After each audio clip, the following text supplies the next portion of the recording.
If you like fucked up fairy tales, Errementari, The Blacksmith and The Devil is for you, right? There's a little bit of Pan's Labyrinth, there's a little bit of Tumbad about this one. They are two movies that I love dearly.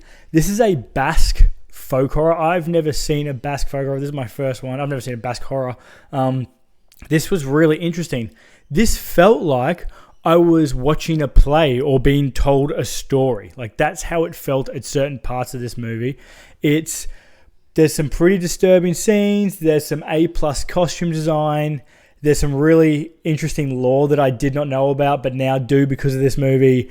It's just a really fun. Well, fun's probably not the right. This is a really interesting film. This is so weird and it's so different to anything I've watched this month. I really enjoyed the hell out of this one. So as always, let's dive in. Spoiler free. Welcome to SpookieKnights.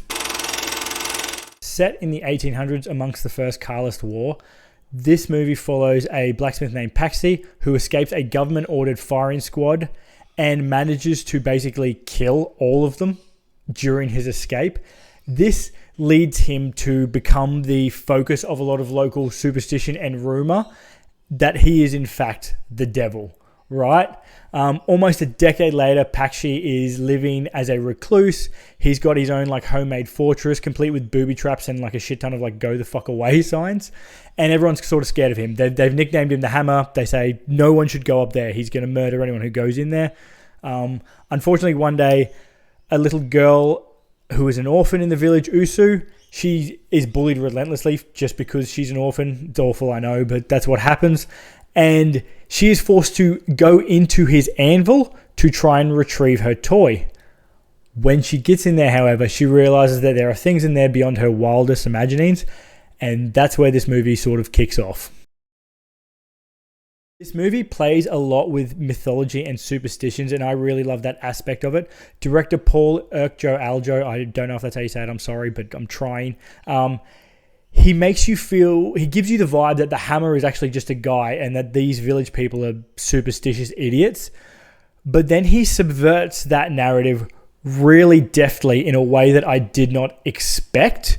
And I really like that. Everyone in this movie sort of oscillates from being the hero to the villain to back to the hero to back to the villain.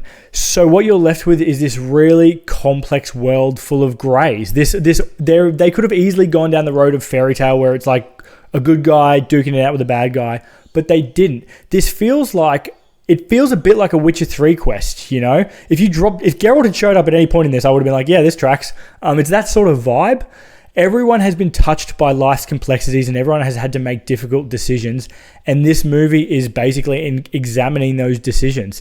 The acting is really great, especially by Candida Urangi as Pakshi, Uma Barakaglia as Uso, and Eneko Sagadoy as Sartel. Once again, I'm trying. These are really hard names.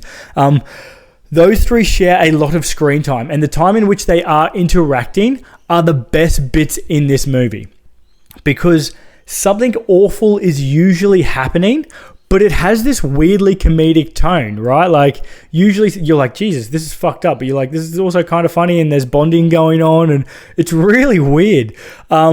That tone really worked for me. I really liked the tone of this movie. This is a beautiful movie. The cinematography is absolutely stunning.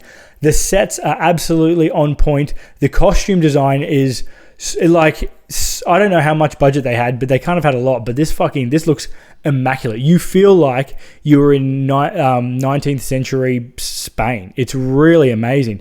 The costume design, in particular, of one of the characters who is held captive for a lot of this movie is phenomenal. It's so good. I was like, there's lots of prosthetics and practical effects, and I was like, this is awesome. You look amazing.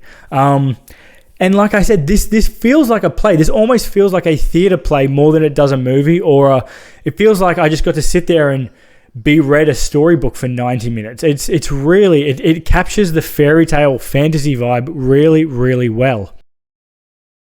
Some of the characters do sort of feel like they're in more of a slapstick comedy than they are a fantasy horror. Like, there's a lot of like, go my henchman, go do my bidding a little bit, and which made it feel a bit more like a Looney Tunes or a Simpsons villain. But, honestly, I didn't mind that too much. Like, I just loved being able to sit there for 90 minutes and be told this, like, amazing, beautiful, rich story. If you like Guillermo Del Toro stuff, like, specifically his, like, Pan's Labyrinth style stuff, this should be on your list firmly. It has that vibe. I would watch this if you love fantasy horror. This is firmly in the fantasy horror camp. If you love the music video for Tenacious D's Tribute, you will probably like this. If you love the idea of a villain that has the voice of fucking Starscream from Transformers, the person who plays that character, they need to be put in the Transformers animated universe. They are such a perfect Starscream. I would skip this if you want a fast-paced horror. This is not fast-paced. A lot of stuff does happen, but I wouldn't call it fast-paced. If you don't like period pieces or fantasy horror, stay well away from this one. This is those to the it's a fantasy horror with a capital F, right? Like, it couldn't get more down that path. So my first recommendation is probably it's way more hardcore in terms of like scares and stuff than Errementari, but it's the Filipino film In My Mother's Skin. It too feels like a fucked up fairy tale. It is really bleak. It's really quite scary in bits, like all good fantasy horror is. It's set during World War II. It's about a wealthy Filipino family who are basically being harassed in their home by Axis soldiers. The soldiers have heard that the family are hiding like a wealth of gold somewhere on the property, and they're determined to get it. One night, the dad sneaks out to go get help from the American soldiers, which leaves his wife in a mass depression. Their youngest daughter, Tala, decides that she's going to take matters into her own hands, go out into the forest, and make a deal with the creature that lives there. That goes poorly. As in all good fantasy horror, do not make a deal with whatever the fuck's in the woods. This movie is wonderful. I love it so much. It's so fucked up and bleak, but it is genuinely good. Another movie that would make a great double bill with this one is the folk horror Apostle. It's also on Netflix, which the Blacksmith and The Devil is. It follows a guy who has to travel to a remote island to find his sister. The island is controlled by a cult. When he gets there, he starts to work out that the cult is far more dangerous and hiding something far more terrifying than it first seems. This movie is so tense. It is really, really, there is gory. There's one scene that makes me fucking wince still. Is even just thinking about it, I'm like, Jesus Christ. It's such a tough scene.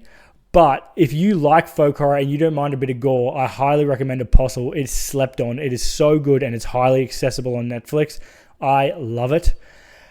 That's it. That is day 15 in the books. Let me know if you've seen this one. If you like fantasy horror, I'm pretty excited for Del Toro's Frankenstein movie that's coming out in the next 2 weeks because I just love all his shit. I love his Hellboys.